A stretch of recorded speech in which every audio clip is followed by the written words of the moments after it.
इस समय देखा जाए तो फ्रांस में यह राजनीतिक अस्थिरता पिछले कुछ समय से गहरी हो गई है और आए दिन नए प्रधानमंत्री बनने की बातें हो रही हैं। हाल के ब्लैकॉन्स तो सब कुछ रोक दो विरोध आंदोलन में देश के बड़े हिस्से को ठप कर दिया है और यातायात में भारी व्यवधान पैदा किया। इससे फ्रांस में जो नीतियां और रणनीति चल रही थी वो गतिविधियां बंद होती नजर आ रही हैं और प्रशासन बिल्कुल ठप होता दिख रहा है। फ्रांस की राजनीतिक हालात ठीक नहीं है। इस समय राजनीतिक हालात अब फ्रांस के उस दौरे की याद दिलाती हैं जब देश को नाजियों से हार का सामना करना पड़ा था। भ्रष्टाचार, घोटाले और शाही राजनीतिक अधिकारियों के खिलाफ जारी खबरों ने स्थिति को और गंभीर बना दिया। हाल ही में पूर्व राष्ट्रपति निकोलस सार्कोजी और मरीन ले पेन दोनों को भ्रष्टाचार के आरोप में दोषी ठहराया गया, जो बिल्कुल किसी भी देश के लिए सही है, क्योंकि कहा जाए तो भ्रष्टाचार नींव को कमजोर करता है किसी भी देश की। अब मैक्रों को भविष्य के लिए युवा नेताओं की ओर से देखना पड़ सकता है।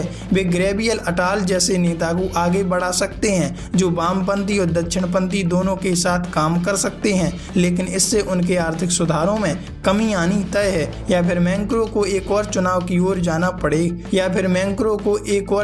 ओर जाना पड़ सकता है जिसमें सभी प्रमुख उम्मीदवार युवा होंगे और पुराने भ्रष्टाचार के दाग से मुक्त होंगे, चाहे वह धुर दक्षिणपंथी जॉर्डन बार्डोला हो या लो फ्रांस इनोसोमी के मसिल थे। फिर अटाल सभी प्रमुख राजनीतिक खिलाड़ी 40 वर्ष से कम आयु के होंगे। मैक्रों के खिलाफ फ्रांस में तेज हो सकती है इस्तीफे की मांग। मैक्रों को विश्व मंच पर अपनी भूमिका निभाते हुए उम्मीद करनी होगी कि उनके समर्थक वामपंथी गठबंधन को साथ लाने में सफल होंगे। यदि ऐसा नहीं हुआ तो अगले 2 साल इंतजार करना लंबा हो सकता है और यदि कोई रास्ता नहीं निकला तो मैक्रों के खिलाफ इस्तीफे की मांग और तेज हो सकती है। वैसे आप इस बारे में क्या कहोगे? कमेंट में लिखकर जरूर बताइएगा।